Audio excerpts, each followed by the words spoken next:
வானொலியில் நீங்கள் கேட்டு மகிழ்ந்த தென்கட்சி கோ சுவாமிநாதன் ஐயா அவர்களின் இன்றொரு தகவல் தொகுப்பினை கேட்டு மகிழுங்கள். ஒரு காட்டில் ஒரு முனிவர் இருந்தார். ஒரு நாள் அவரை தேடிட்டு 4 பேர் வந்தாங்க. சுவாமி, எங்களுக்கு ரொம்ப நாளாக ஒரு சந்தேகம்னாங்க. என்னன்னு கேட்டார்.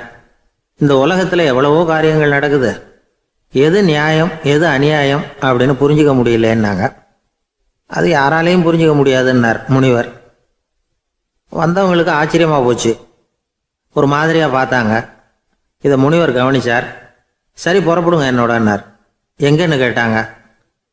இப்போ உங்கள் 4 பேரையும் ஒரு புஷ்பக விமானத்தில் அழைச்சிட்டு போகிறேன்.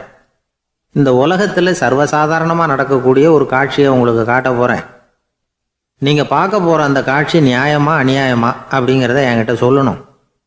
நீங்கள் சரியான பதில் சொன்னால் புஷ்பக விமானத்தில் தொடர்ந்து பிரயாணம் பண்ணலாம்.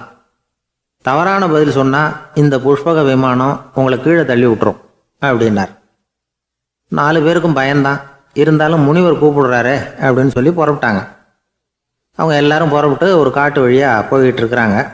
புஷ்பக விமானத்தில் அங்கே நடக்கிற ஒரு காட்சியை காட்டுறார் முனிவர். அதோ அங்கே பாருங்கன்னார். அந்த விமானத்தில் இருந்தபடியே எல்லாரும் கீழே குனிஞ்சு பார்க்குறாங்க. அங்கே ஒரு தாய் புலி அப்போ தான் குட்டி போட்டிருக்கு. குட்டிகளை ஈன்ற உடனே பசிக்கு இறை தேடி அந்த பக்கமாக வருது. அதே நேரம் ஒரு தாய் மான், அதுவும் அப்போ தான் குட்டி போட்டிருக்கு. அதுவும் இதே மாதிரி குட்டிகளை ஈன்ற உடனே பசிக்கு இறை தேடி அந்த பக்கமாக வருது. இப்போ அந்த புலி அந்த மானை அடித்து போட்டுடுது. அதுவும் சாப்பிடுது, குட்டிகளுக்கும் கொடுக்குது. இப்போ அந்த புலிக்குட்டிகள் முகத்தில் மகிழ்ச்சி, தாயை இழந்த அந்த மான் குட்டிகள் முகத்தில் துக்கம். இப்போ அந்த முனிவர் 4 பேர்கிட்டையும் கேட்குறார், நீங்கள் இங்கே பார்த்தீங்களே, இதில் எது நியாயம் எது அநியாயம்? ஒவ்வொருத்தராக சொல்லுங்கள். உங்கள் பதில் சரியில்லைன்னா இந்த விமானம் உங்களை கீழே தள்ளி விட்டுரும். சொல்லுங்கள் பார்க்கலாம்னார். முதல்ல ஒருத்தன் சொன்னான், அந்த புலி செஞ்சது சரிதாங்க. அது பசிக்கு அதுதான் ஆகாரம். தன்னுடைய பசிக்கு தானே இறை தேடிக்கிட்டுது. அதில் என்ன தப்பு? அவ்வளவுதான். அதனால் புலி செஞ்சது நியாயம்தான் அப்படின்னா. அவ்வளவுதான், அந்த விமானம் அவனை அப்படியே கீழே தள்ளி விட்டுட்டுது. அதனால் அவன் கொடுத்த பதில் சரியில்லை அப்படிங்கிறது புரிஞ்சு போச்சு. இப்போ 2வது ஆள் சொன்னான், புலி செஞ்சது பாவம், அந்த தாய்மான் என்ன தப்பு பண்ணிச்சு? இப்போ அந்த குட்டிகளுக்கு யார் ஆதரவு? அதனால் புலி செஞ்சது அநியாயம் அப்படின்னா. அவ்வளவுதான், அவனையும் கீழே தள்ளி விட்டுட்டுது அந்த விமானம். இந்த பதிலும் சரியில்லை அப்படின்னு ஆயிட்டுது. இப்போ 3வது ஆள் வந்தான். முதல்ல 2 பேர் கீழே விழுந்ததை பார்த்துக்கிட்டு இருந்தான். அதனால் அவன் சொன்னான், ரெண்டுமே நியாயந்தாங்க. புலி இறை தேடினதும் இயற்கை, அதுக்கு மான் இறையானதும் இயற்கை. அதனால் இதில் ஒன்றும் தப்பு இல்லைன்னா. அவ்வளவுதான், அவனையும் அந்த விமானம் கீழே பிடிச்சி தள்ளி விட்டுது. இப்போ 4வது ஆள் வந்தான். முனிவர் கேட்டார், நீயாவது சொல்லுப்பா, இந்த செயலில் எது நியாயம்னார். அவன் தெளிவாக பதில் சொன்னான். அதாவது என்ன சொன்னான்னா, எனக்கு தெரியல அப்படின்னா. அவனை விமானம் கீழே தள்ளலை, சௌரியமாக அழைச்சிட்டு போட்டுது. இவனும் பிரயாணம் சௌக்கியமாக பண்ணானான். ஆக இதுதான் சரியான பதிலுங்கிறத முனிவர் உணர்த்தினார். இந்த கதையிலிருந்து நாம் புரிஞ்சுக்க வேண்டியது என்னென்னா, இந்த உலகத்தில் எவ்வளவோ காரியங்கள் நடக்குது. அதெல்லாம் ஏன் அப்படி நடக்குதுங்கிறதுக்கு எப்பேற்பட்ட பண்டிதராலும் பதில் சொல்ல முடியாது. தெரியாததை தெரியாதுன்னு ஒத்துக்கிட்டா வாழ்க்கை பிரயாணம் சுகமாக இருக்கும். அதனால் தேவையில்லாத விஷயங்களை புரிஞ்சுக்கிறதுக்கு நேரத்தை செலவு பண்ணிகிட்டு இருக்கக்கூடாது. வாழ்க்கையை குழப்பிக்கக்கூடாது. வாழ்க்கைக்கு தேவையானது என்னவோ அதை மட்டும் புரிஞ்சுக்கிட்டா போதும். இந்த காலத்து ஆள் ஒருத்தன் ஒரு பெரியவரை தேடி வந்தான். ஐயா, ஒரு சந்தேகம்னா. என்ன உன்னுடைய சந்தேகம்னார். பகுத்தறிவுன்னா என்ன, விதின்னா என்ன அப்படின்னு கேட்டான். இதுக்கு அவர், இப்போ உன்னுடைய வலது காலை தூக்குன்னார். தூக்கினான்.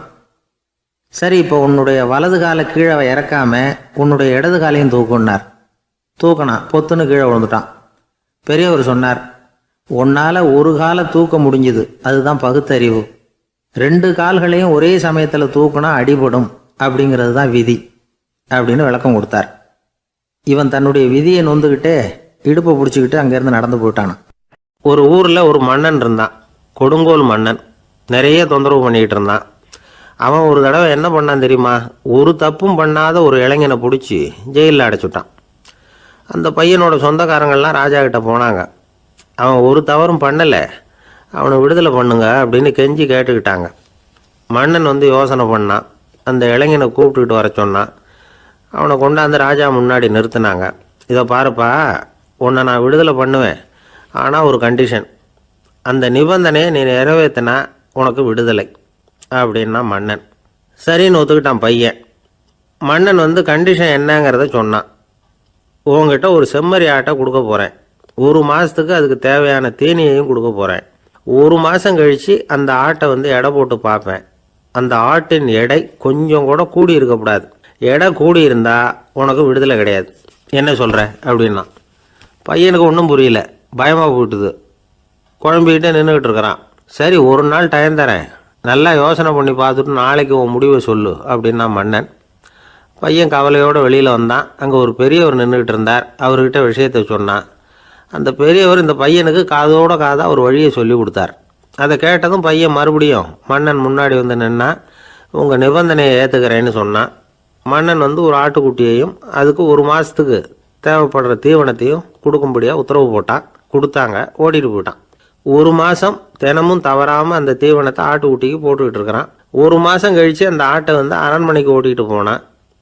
மன்னன் அதை எடை போட்டு பார்க்குறான். எடை கூடவே இல்லை, அப்படியே தான் இருக்குது. உடனே போட்ட நிபந்தனைப்படி அந்த இளைஞனை வந்து விடுதலை பண்ணிவிட்டான். சரி, ஆட்டுக்கு எடை கூடாமல் இருக்கிறதுக்கு அந்த பெரியவர் சொல்லி கொடுத்த யோசனை என்ன அப்படின்னா, அது வேற ஒன்றும் இல்லை. அந்த ஆட்டுக்கு எதிரில் அது கண்ணில் படுற மாதிரி ஒரு ஓநாயை கட்டி போட சொன்னார். அவ்வளவுதான். ஆட்டுக்கு ஓநாய்ங்கிறது பிறவி பகை. ஓநாயை பார்த்தா ஆடு நடுங்க ஆரம்பிச்சிரும், அவ்வளவு பயம். தினமும் அந்த ஆடு பயந்துக்கிட்டே தீனி சாப்பிட்டுது, எடை கூடல. அதுதான் ரகசியம். இது வந்து சின்ன பிள்ளைங்களுக்கான ஒரு கதை. இதிலேருந்து தெரிஞ்சுக்க வேண்டிய உண்மை என்னன்னா, நாமெல்லாம் சாப்பிட்றப்ப மனசும் உடம்பும் அமைதியாக இருக்கணும். அப்போ தான் அது உடம்புல ஒட்டும். அவசரத்துலையும் பயத்துலையும் சாப்பிட்டா அது சரியா ஜீரணமாகாது. இன்னொரு ராஜா இருந்தார். அவரும் ஒரு இளைஞனை ஜெயிலில் அடைச்சி விட்டார். விடுதலை பண்ணணும்னா ஒரு கண்டிஷன்னார். என்னன்னு கேட்டான். ஒரு ஆட்டுக்குட்டியை அவன் முன்னாடி கொண்டாந்து நிறுத்துவேன், நீ அதுக்கிட்ட ஒரு கேள்வி கேட்கணும், அதுக்கு சரியான பதிலை சொல்லணும். அப்படி செஞ்சுட்டா உனக்கு விடுதலைன்னார். இளைஞன் யோசனை பண்ணி பார்த்தான். சரின்னு ஒத்துக்கிட்டான். அது பிரகாரமே ஆட்டுக்குட்டியை பதில் சொல்ல வச்சுட்டான். என்ன நடந்தது தெரியுமா? ஆட்டுக்குட்டியை கொண்டாந்து நிறுத்தினாங்க. இவன் மெதுவாக அதுக்கிட்ட போனான். அது காதுகிட்ட போய் ஏப்ரலுக்கு அடுத்த மாதம் என்ன மாதம்னு கேட்டான். அது உடனே மேன்னு கத்திச்சு. இவன் விடுதலை ஆயிட்டான். நாட்டில் நல்லவங்க ஒருத்தர் 2 பேர் இருக்கிறதுனால தாங்க மழையே பெய்யுது அப்படின்னு சொல்கிறது உண்டு. நல்லார் ஒருவர் உளரேல் அவர் பொருட்டு எல்லாருக்கும் பெய்யும் மழை. சில சமயம் ரொம்ப பேர் திடீர்னு நல்லவங்களாகிடுவாங்க போல இருக்கு. அதனால தான் விடாமல் பேய் மழையாக கொட்டி தீர்த்துடுது. எல்லாரும் நல்லவங்களாகிட்டா உலகமே தாங்காது போல இருக்க. அப்பப்போ ஒருத்தர் 2 பேர் நல்லவங்களாகணும். அப்போ தான் சீராக மழை பெய்யும். மாதத்துக்கு 3 பேர் நல்லவங்களானா மாதம் மும்மாரி பொழியும். இதெல்லாம் வேடிக்கை பேச்சு. இப்போ இதெல்லாம் ஒரு பக்கம் இருக்கட்டும். இப்போ விஷயத்துக்கு வருவோம். ஒரு கும்பலில் நல்லவன் யார் அப்படிங்கிறத எப்படி கண்டுபிடிக்கிறது? இதுக்கு ஒரு வேடிக்கை கதை உண்டு. என்னுடைய நண்பர் ஒருத்தருக்கு அவங்க பாட்டியம்மா சொன்ன கதையாக அது. அது என்ன கதைன்னா, ஒரு ஊரில் ஒரு சமயம் பலமான மழை பெய்ய ஆரம்பிச்சுட்டு தான். இடி மின்னல் ரொம்ப கடுமையாக இருந்திருக்குது. ஆரம்பித்த மழை வர வர கடுமையாக ஆகிட்டு இருக்குதே தவிர நிற்கிற பாடாக தெரியல. ஊர் ஜனங்கள்லாம் பார்த்தாங்க. இதுக்கு மேலேயும் வீட்டு உள்ளே இருந்தால் ஆபத்துங்கிறத புரிஞ்சுக்கிட்டாங்க. ஏன்னா வீடெல்லாம் இடிஞ்சு விழுந்துருமோங்கிற பயம். உடனே எல்லாரும் புறப்பட்டு ஊருக்கு பொதுவாக இருந்த ஒரு மண்டபத்தில் போய் தங்கிக்கிட்டாங்க. மின்னல் கடுமையாக இருந்தது. இடி எந்த நேரத்துலையும் விழலாம்ங்கிற நிலைமை. எப்போ விழலாம்னு பார்த்துக்கிட்டு இருக்குது. அந்த மண்டபத்தில் இருந்த ஜனங்கள் மனசுக்குள்ளே ஒரு பயம். நம்ம கூட்டத்தில் யாராவது ஒரு கெட்டவன் பாவம் பண்ணவன் இருந்தால் கூட இடி வந்து இந்த மண்டபத்தில் விழுந்துரும், அது எல்லாருக்கும் ஆபத்து அப்படின்னு நினச்சாங்க. சரி, இதுக்கு என்ன பண்ணலாம் அப்படின்னு யோசனை பண்ணாங்க. அந்த கூட்டத்தில் ஒரு பெரியவர் இருந்தார். அவர் ஒரு யோசனை சொன்னார். இதை பாருங்கள், அதுக்கு ஒரு வழி இருக்குது. அதோ எதிர்த்தாப்புல கொஞ்சம் தூரத்தில் ஒரு உயரமாக மரம் ஒன்று இருக்குது பாருங்கள். பொதுவாக இடி வந்து சுலபமாக விழறது அது மாதிரி உயரமான மரத்தில் தான். நம்ம கூட்டத்தில் இருக்கிறவங்க எல்லாரும் ஒவ்வொருத்தராக போய் அந்த மரத்தை தொட்டுவிட்டு திரும்பி வந்துடணும். நம்மள பாவம் பண்ணவன் யாரோ அவன் அந்த மரத்தை தொடுற சமயத்தில் இடி விழுந்துடும். அவன் மட்டும் போயிடுவான். மண்டபத்தில் இருக்கிற நாமெல்லாம் பொழைச்சிக்கலாம் அப்படின்னு ஐடியா கொடுத்தார் அந்த பெரியவர். இது நல்ல யோசனையாக பட்டது. எல்லாரும் ஒத்துக்கிட்டாங்க. ஒவ்வொருத்தராக போய் அந்த மரத்தை தொட்டுவிட்டு திரும்பி வந்தாங்க. இடி எதுவும் விழலை. இன்னமும் பாவம் பண்ண ஆசாமி அதை போய் தொடலை போல இருக்குது அப்படின்னு நினச்சிக்கிட்டாங்க. ஒவ்வொருத்தராக போகிறாங்க. எல்லாரும் போய் தொட்டுவிட்டு வந்தாச்சு. இன்னும் ஒரே ஒரு ஆசாமி தான் பாக்கி. கடைசியாக இருந்த அந்த ஆள் பயந்துட்டான். இது வரைக்கும் இடி விழலைன்னா இப்போ என்ன அர்த்தம்? இப்போ நாம தான் பாக்கி, நாம தான் தப்பு பண்ண ஆள் போல இருக்கு அப்படின்னு நினச்சிட்டான். அதனால் துணிச்சலாக போய் தொடுறதுக்கு பயந்தான், தயங்கிக்கிட்டே இருந்தான். இருந்தாலும் மற்றவங்கள்லாம் சும்மா இருப்பாங்களா, கட்டாயப்படுத்தி கழுத்தை பிடிச்சி தள்ளாத குறையா அவனை தள்ளி விட்டாங்க, போய் தொட்டுட்டு வாடான்னு. அவன் நடுங்கிக்கிட்டே போய் அந்த மரத்தை தொட்டான். அதே வினாடி ஒரு பயங்கரமான மின்னல் இடி விழுந்துட்டுது. எங்கே விழுந்தது தெரியுமா? அந்த ஆள் மேலே இல்லை, மண்டபத்தில் விழுந்தது. மண்டபத்தில் இருந்தவங்க பூரா காலி. அந்த ஒரு ஆள் மட்டும் புழைச்சிக்கிட்டான். இந்த ஒரு ஆளை காப்பாற்றுறதுக்காக தான் இடி வந்து மண்டபத்தில் விழாமல் இருந்திருக்குது. இதுதான் கதை. அதனால் நல்லவங்க எப்படியும் தப்பிச்சுக்குவாங்க அப்படிங்கிறது ஒரு நீதி. ஒருத்தன் அப்படி தான் தெருவில் நடந்து போய்கிட்டு இருந்தான், ரொம்ப நல்லவன். எதிரில் ஒருத்தன் சைக்கிளில் வந்துக்கிட்டு இருந்தான். அதில் மோதி இவன் கீழே விழுந்துட்டான். சைக்கிள்காரன் உடனே இறங்கி இவனை தூக்கி விட்டான். இவன் எழுந்திரிச்சு அவனை முறைச்சி பார்த்தான். அப்படி பார்க்காதீங்க சார், நீங்கள் ரொம்ப புண்ணியம் பண்ணியிருக்கீங்க, அதுதான் இப்போ வந்து சைக்கிளில் மோதிக்கிட்டீங்க அப்படின்றான். என்ன அப்படி சொல்கிறேன் நான்? இவன் 10 நிமிஷத்துக்கு முன்னாடி நான் லாரி ஓட்டிகிட்டு வந்தேன், அப்போ நீங்கள் எதிரில் வந்திருந்தீங்கன்னா என்ன ஆயிருக்கும் அப்படின்னானா அவன். ஒரு வயசான ஆள் நிலத்தில் ஏறு உழுதுகிட்டு இருந்தாராம். கிழிஞ்சு போன ஒரு சின்ன துண்டை தான் இடுப்பில் கட்டியிருந்தாராம். தலையில் ஒரு கந்தலை சுற்றி இருந்தார். உடம்பு பூரா சேரு, ரொம்ப ஏழை. ஏறு ஓட்டிகிட்டு இருக்கிறவர் வேறு எப்படி இருப்பார்? இருந்தாலும் அந்த ஆள் ரொம்ப ஜாலியாக பாட்டு பாடிக்கிட்டே ஏறு உழுதுகிட்டு இருந்தாராம். உடம்புல தான் அவர் ஏழையை தவிர மனசில் ஒரு ஏழையா தெரியல. அந்த சமயத்தில் அந்த நாட்டு ராஜா அந்த பக்கமாக குதிரை மேலே வந்தாராம். வேட்டைக்கு போயிட்டு பரிவாரங்களோடு திரும்பி வந்துகிட்டு இருக்கிறார். ரொம்ப செல்வ செழிப்புல இருக்கிற ராஜா அவர். அவரு இந்த வயசான விவசாயியை பார்த்துருக்கார். இந்த ஆள் ரொம்ப ஏழைங்கிறது அவர் பார்த்தாவே பளிச்சுன்னு தெரியுது. கட்டிக்கிறதுக்கு நல்ல துணி இல்லை, உடம்போ இழைச்சி போயிருக்குது, வயிறு முதுகில் போய் ஒட்டிக்கிட்டு இருக்கு, கண்ணு குழி விழுந்து போயிருக்குது. ஆனாலும் முகத்தை பார்த்தா சந்தோஷமா இருக்கிற மாதிரி இருக்கு. இவ்வளவு உற்சாகமா பாடிக்கிட்டு இருக்கிறாரே அப்படின்னு ஆச்சரியமா நினைச்சு பார்த்தார் அந்த ராஜா. சரி, அவர்கிட்ட கொஞ்சம் பேச்சு கொடுத்து பார்க்கலாம் அப்படின்னு முடிவு பண்ணார். ஐயா பெரியவரே, இப்படி கொஞ்சம் வர முடியுமான்னாராம். பொழுது போறதுக்குள்ள நான் இந்த வயல் பூரா உழவு ஓட்டி ஆகணும், அதனால பேசுறதுக்கு நேரம் இல்லை அப்படின்னாராம் அந்த பெரியவர். என்ன அவ்வளவு அவசரமா? மீதி இருந்தா நாளைக்கு உழுதப்படாதா? அது சரி, உனக்கு எத்தனை ஏக்கர் நிலம் இருக்கு அப்படின்னு விசாரிச்சிருக்கார் ராஜா. எனக்குன்னு சொந்தமா உள்ளங்கை அளவு கூட நிலம் கிடையாது. இது எங்க முதலாளியோட நிலம். இதை பூராவும் உழுது முடிச்சாதான் அவர் கூலி கொடுப்பார். நான் கூலிக்கு உழுதுகிட்டு இருக்கிறேன். உங்ககிட்ட பேசிக்கிட்டு இருந்தா அவருக்கு துரோகம் பண்ணது மாதிரி ஆயிடும் அப்படின்னாராம். ராஜா குதிரையை விட்டு கீழே இறங்கினார். வரப்புல நடந்து அந்த பெரியவர்கிட்டயே போனாராம். சரி, ஒரு நாள் பூரா உழுதான் உனக்கு எவ்வளவு கூலின்னு கேட்டிருக்கார். 8 அணா கூலி கிடைக்கும்னாராம் அவர். இது ரொம்ப காலத்துக்கு முன்னாடி நடந்த ஒரு சம்பவங்கிறதுனால அப்ப 8 அணா கூலிங்கிறது ரொம்ப பெருசு. இருந்தாலும் அதுவும் அந்த ராஜாவுக்கு பெரிய கூலியா தெரியல. இவ்வளவுதானா, இதை வச்சுக்கிட்டு நீ எப்படி காலம் தள்ளுற அப்படின்னாராம். ஒன்னும் கவலை இல்லை அப்படின்னாராம் அவரு. ராஜாவுக்கு ரொம்ப ஆச்சரியமா போச்சு. 8 அணா கூலி வாங்குற இந்த ஆளு கவலை இல்லாம இருக்கிறார், ஏராளமான வசதியோட இருக்கிறன்னா கவலை இல்லாம வாழ முடியலையே அப்படின்னு நினைச்சு பார்த்திருக்கார். அது சரி, 8 அணாவில் எப்படி குடும்பம் நடத்துற அப்படின்னு கேட்டாராம். எனக்கு கிடைக்கிற 8 அணாவில் 2 அணா குடும்பத்துக்கு செலவழிக்கிறேன், 2 அணா பழைய கடனுக்கு கொடுக்குறேன், 2 அணா வந்து தர்மம் செய்யறேன், 2 அணா வட்டிக்கு கொடுக்குறேன், ஒரு குறையும் இல்லைன்னாராம். ராஜாவுக்கு ஒன்றும் புரியல. எனக்கு ஒன்றும் புரியலேன்னு இருக்காரு. ஐயா, எனக்கும் என் மனைவிக்கும் 2 அணா செலவாகுது. வயசான அம்மா அப்பா இருக்கிறாங்க, சின்ன வயசுல என்னை காப்பாத்தினவங்க அவங்க. அந்த கடனுக்கு 2 அணா செலவாகுது, அது பழைய கடன். என் தங்கச்சி ஒருத்தி ஆதரவு இல்லாத நிலைமையில தன்னுடைய மகனோட என் வீட்டுல வந்து இருக்கிறா. அவளுக்கும் அவள் மகனுக்கும் 2 அணா செலவு பண்றேன், அது தர்மம். எனக்கு 2 பிள்ளைங்க இருக்கிறாங்க, அவங்களுக்கு 2 அணா செலவு பண்றேன், அது வட்டிக்கு கொடுக்கறது மாதிரி. பிற்காலத்துல அவங்க எங்களை காப்பாத்துவாங்க. அந்த வகையில நான் திருப்தியோட வாழ்ந்துகிட்டு இருக்கிறேன் அப்படின்னாராம். ராஜாவுக்கு அர்த்தம் புரிய ஆரம்பிச்சுதான். அந்த பெரிய நிலத்தை விலை கொடுத்து வாங்கி அந்த பெரியவருக்கே தானமா கொடுத்துட்டாராம். இப்போ ஊழவருக்கே நிலம் சொந்தமாயிட்டுது. அன்னையிலிருந்து அரசனுக்கும் ஆறுதல் கிடைச்சுதான். இப்படி ஒரு கதை சொல்லுவாங்க. 8 அணா வருமானத்தை வச்சுக்கிட்டு எப்படி காலத்தை தள்ளுறதுன்னு சொல்றதுக்காக இந்த கதையை சொல்றதாக யாரும் தப்பா நினைச்சுக்க கூடாது.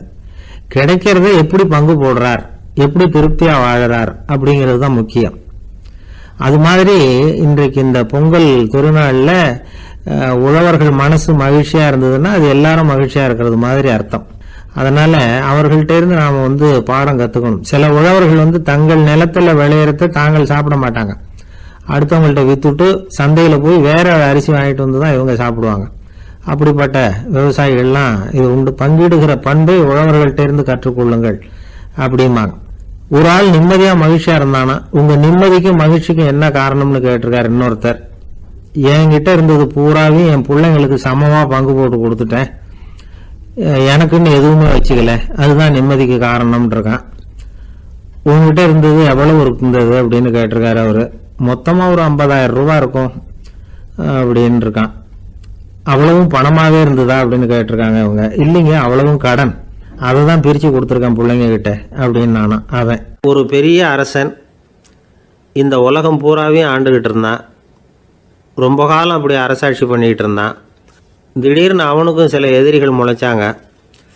அவங்கெல்லாம் ஒன்று சேர்ந்து இவனை தோற்கடிச்சுட்டாங்க. தோற்று போனதும் இவனுக்கு பயம் வந்துட்டுது, எங்கே எதிரிகள் நம்ம கொண்டுடுவாங்களோ அப்படின்னு. வெளியில் வந்தால் தனக்கு ஆபத்துன்னு பயந்துக்கிட்டு யாருக்கும் தெரியாமல் ஒரு குகைக்குள்ளே போய் பதுங்கி கிடக்கிறான். நிலைமையை பாருங்கள். முதல் நாள் அரண்மனையில் அதிகாரம் பண்ணிக்கிட்டு இருந்தவன் மறுநாள் குகையில் பயந்து போய் பதுங்கி கிடக்கிறான். ராத்திரி நேரம் வந்தது, பசி வயத்தை கிள்ளுது, பிச்சை எடுத்து சாப்பிட வேண்டிய நிலைமை. பிச்சை எடுக்கிறதுக்கு பாத்திரம் வேணுமே, என்ன பண்ணுறது அப்படின்னு அங்கேயும் இங்கேயும் பார்க்குறான். ஒரு மூலையில் யாரோ விட்டுட்டு போன ஒரு ஓடு கிடக்குது. அதை எடுத்துக்கிட்டு புறப்பட்டான். இருட்டில் வழி புரியல. ஏதோ ஒரு யூகத்தில் காலை மெதுவாக எடுத்து வச்சு நடந்து போயிட்டுருக்கிறான். வழியில் ஒரு கருப்பு நாய் படுத்து கிடந்தது. இருட்டில் அவன் இது கண்ணுக்கு சரியாக தெரியல, அவனுக்கு தவறி போய் காலை வச்சுட்டான். அது மேலே நாய் சும்மா இருக்குமா, வள்ளுன்னு விழுந்து கடிச்சு விட்டுது.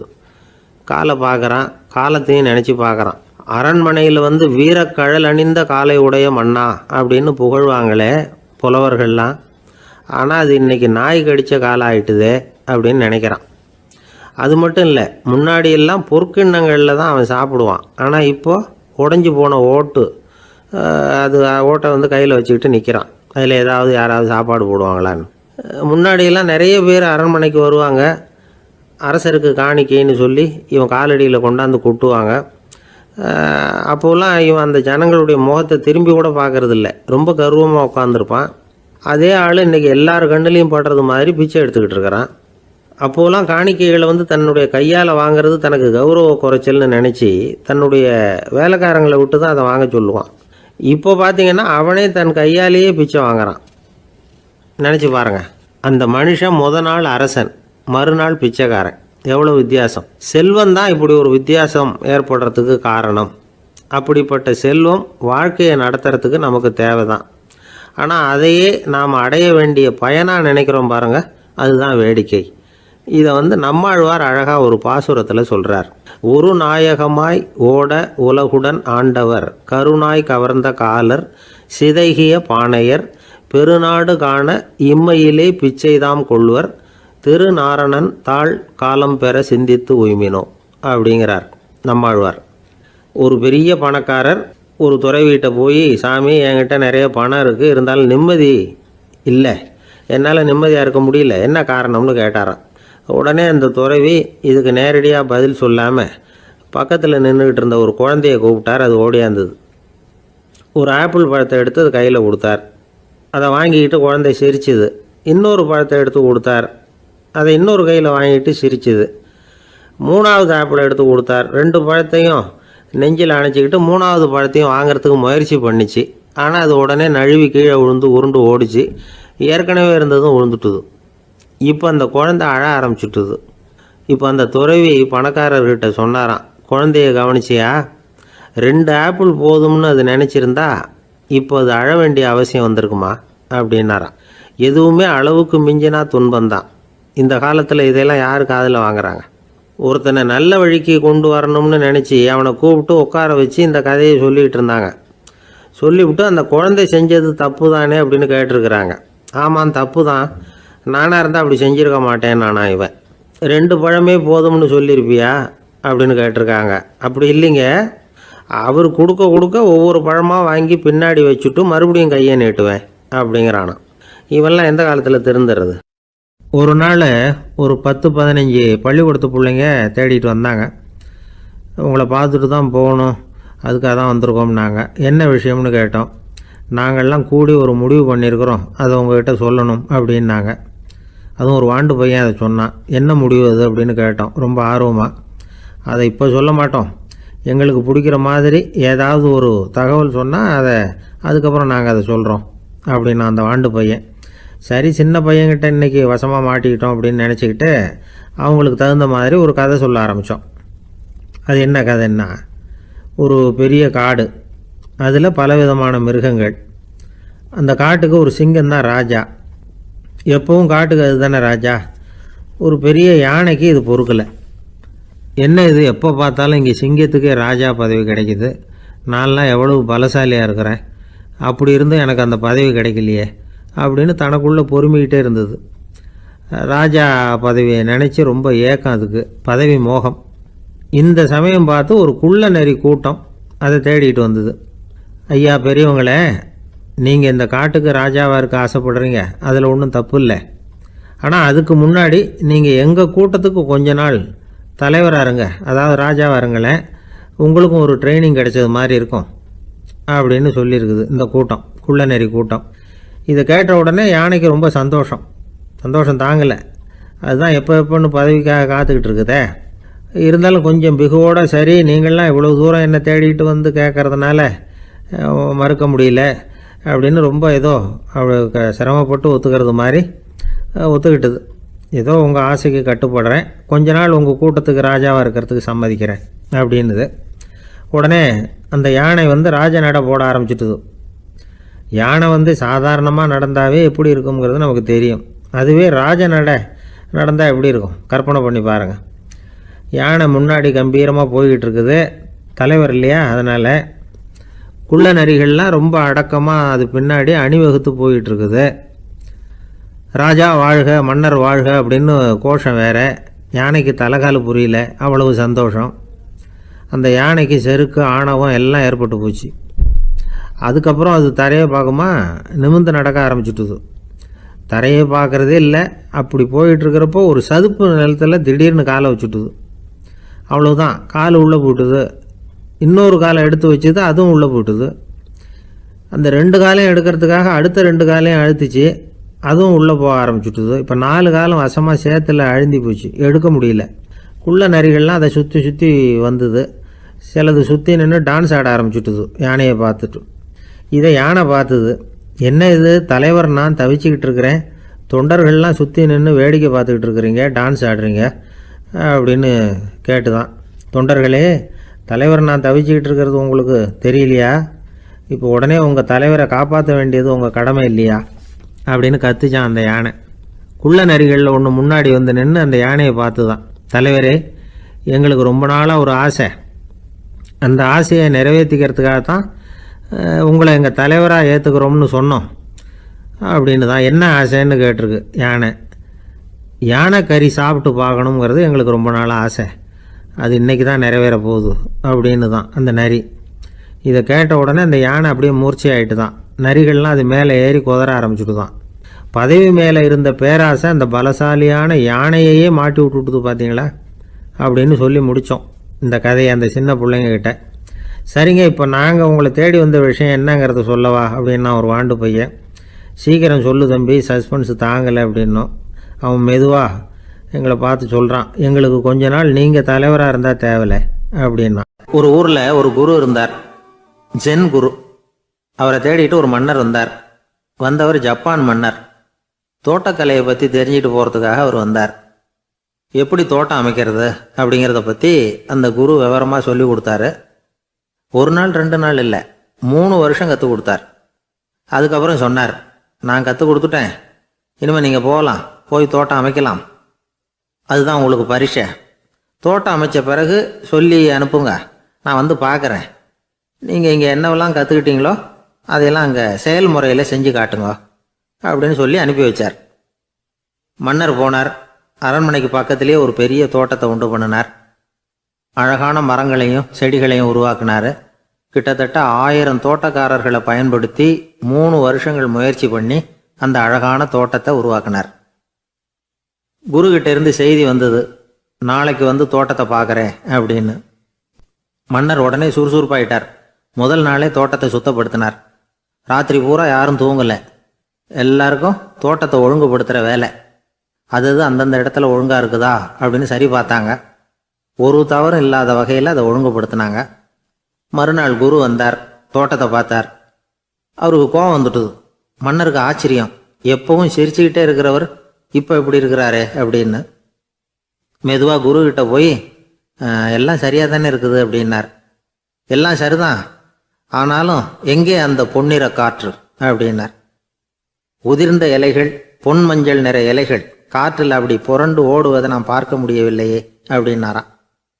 அது இல்லாமல் இந்த தோட்டம் உயிரோட்டம் உள்ளதாக இருக்காது, இதில் பாடல் இல்லை, ஆடல் இல்லை, அதெல்லாம் இல்லாமல் இந்த தோட்டம் ரொம்பவும் செயற்கையாக தெரியுதேன்னாராம். மன்னர் இப்போ தான் யோசனை பண்ணார்.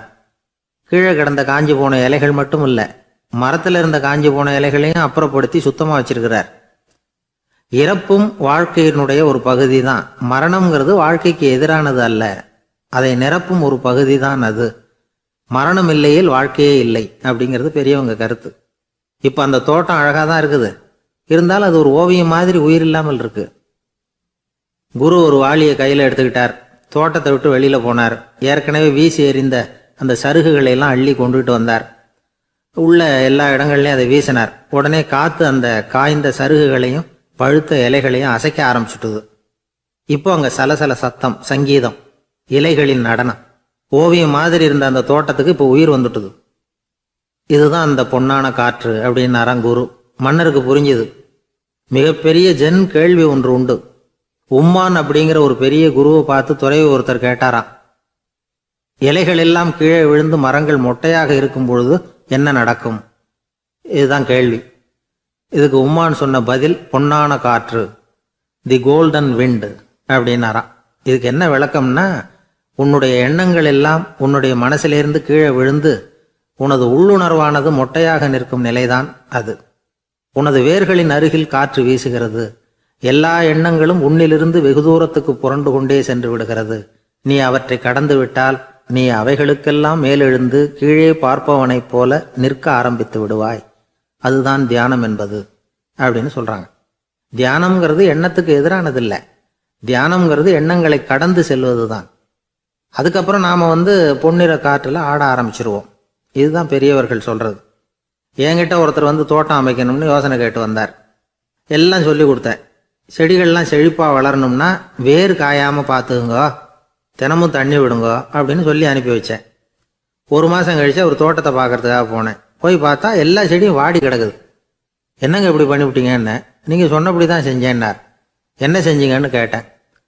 வேர் காயாமல் பார்த்துக்க சொன்னீங்க, தினமும் ஒரு தடவை எல்லா செடியையும் ஒவ்வொன்றா பிடுங்கி பார்த்து வேர் காயாமல் இருக்கா அப்படின்னு பார்த்துட்டு அதுக்கப்புறம் தண்ணி பாய்ச்சனே, அவ்வளவுதான் அப்படின்னார். ஒரு பெரிய தத்துவ சிந்தனையாளர் இருந்தார், சுவாங் ட்சு அப்படின்னு பேர். அவருடைய மனைவி ஒரு நாள் திடீர்னு காலமாயிட்டாங்க. ஐயோ பாவம், அவர் ரொம்ப வருத்தப்படுவார், போய் ஆறுதலாக 4 வார்த்தை பேசிவிட்டு வரலாம் அப்படின்னு நினச்சிக்கிட்டு நிறைய பேர் அவரை தேடிட்டு வந்தாங்களாம். வந்தவங்களுக்கு ஆச்சரியம், ஏன்னா இவர் வருத்தப்பட்டுக்கிட்டு இருப்பார் அப்படின்னு தானே எதிர்பார்த்தாங்க. அப்படி இல்லை, தாளம் போட்டுக்கிட்டு உட்காந்துருக்கிறார். தாளத்துக்கு தகுந்த மாதிரி பாட்டு வேறு பாடிக்கிட்டு இருக்கிறார். என்ன மனுஷன் இவர், கொஞ்சம் கூட கவலை இல்லாமல் இப்படி இருக்கிறாரு அப்படின்னு நினச்சாங்க. ஒருத்தர் துணிஞ்சு அவர்கிட்ட கேட்டுவிட்டார், என்னங்க இது இப்படி அப்படின்னு. அதுக்கு அவர் என்ன சொன்னார் தெரியுமா? இதை பாருங்கள், என்னுடைய மனைவி பிறக்கிறதுக்கு முன்னாடி அவளுக்கு உயிரும் கிடையாது, உடலும் கிடையாது. அதுக்கு பிறகு தான் உயிர் வந்தது, உடல் வந்தது, அந்த உருவம் வந்தது. இப்போ என்ன ஆச்சு? அந்த உருவமும் உயிரும் போயிட்டுது, அவ்வளவுதானே. வந்தது போயிட்டுது. இளவேனில் காலம், இலையுதிர் காலம், பனிக்காலம், இப்படி பருவங்கள் மாறி மாறி வருது இல்லையா? அது மாதிரி பிறப்பும் இறப்பும் மாறி மாறி வருது. இது இயற்கை. இதுக்காக அழுதா அது எப்படி அப்படின்னாராம். ஞான தெளிவு அடைஞ்சவங்களுக்கு எல்லாமே சுகம்தான். திருவள்ளுவரும் அதை தான் சொல்கிறார், உறங்குவது போலும் சாக்காடு, உறங்கி விழிப்பது போலும் பிறப்பு. தூங்கிறதுக்கெல்லாம் நாம் வருத்தப்பட்டுக்கிட்ட இருக்கிறோமா? இன்றைக்கி தூங்க வேண்டியிருக்குதே, இன்னும் கொஞ்சம் நேரத்தில் நான் தூங்க வேண்டியிருக்கு அப்படின்னு சொல்லி யாராவது அழுதுகிட்டு இருப்பாங்களா? அதனால் இந்த உலக வாழ்க்கையினுடைய இயல்பை யதார்த்தத்தை நாம் தெளிவாக புரிஞ்சுக்கணும். அப்படி புரிஞ்சுக்கிட்டால் நாம் கவலை இல்லாமல் வாழ முடியும். ஒரு வயசான தாத்தா பாட்டி 60 வருஷத்துக்கு முன்னாடி அவங்களுக்கு கல்யாணம் ஆச்சு. ஒன்றாவே வாழ்ந்தாங்க, ஒன்றாவே இறந்து போனாங்க. இப்போ அவங்க 2 பேரும் சொர்க்கத்துக்கு போய் சேர்ந்தாங்க. அங்கே எல்லா வசதியும் இருந்தது. ஒரு பெரிய பங்களாவே இவங்களுக்கு ஒதுக்கி கொடுத்தாங்களாம். இதுக்கு எவ்வளவு வாடகைன்னு கேட்டார் தாத்தா. வாடகையெல்லாம் கிடையாது, இலவசம் அப்படின்னார் அங்கே இருந்தவர். அந்த வீட்டுக்கு பின்னாடி ஒரு பெரிய புல்வெளி இருந்தது. இதில் விளையாட ஏதாவது கட்டணம் உண்டான்னு கேட்டிருக்கார் தாத்தா. அதெல்லாம் ஒன்றும் கிடையாது, பணம்லாம் கட்ட வேண்டியதில்லை அப்படின்னார் அவர். பக்கத்தில் ஹோட்டல் மாதிரி ஒரு பெரிய கட்டடம், உள்ள சாப்பாட்டு மேஜைகள், அது மேலே விதவிதமான பலகாரங்கள். சாப்பாட்டுக்கெல்லாம் எவ்வளவு அப்படின்னு விசாரிச்சாராம் தாத்தா. அதுதான் சொன்னேனே, இங்கே எல்லாமே இலவசம்தான், எது வேணும்னாலும் சாப்பிட்லாம், எவ்வளவு வேணும்னாலும் சாப்பிட்லாம் அப்படின்னாராம். நீங்கள் சொல்கிறீங்க அப்படி, ஆனால் நான் சர்க்கரை சேர்த்துக்கக்கூடாது, உப்பு சேர்த்துக்கக்கூடாது, பாட்டி கையால் எப்பவும் பத்திய சாப்பாடு தான் அப்படின்னாராம் தாத்தா. இதை பாருங்கள், இங்கே உங்களுக்கு அந்த கவலையும் வேண்டியதில்லை. இங்கே நீங்கள் ஸ்வீட்டு சாப்பிட்லாம், காரம் சாப்பிட்லாம், உங்களுக்கு எந்த நோயும் வராது அப்படின்னாராம் அங்கே சொர்க்கத்தில் இருந்தவர். இதை கேட்ட உடனே அந்த தாத்தா பக்கத்தில் நின்ன பாட்டியை பார்த்து கத்துனாராம், அடி பாவி, எல்லாத்தையும் கெடுத்துட்டியே, நீ எனக்கு பத்திய சாப்பாடு போடாமல் கண்டதை திங்க விட்டுருந்தா 10 வருஷத்துக்கு முன்னாடியே நான் இங்கே சேர்ந்துருப்பேனே அப்படின்னாராம்.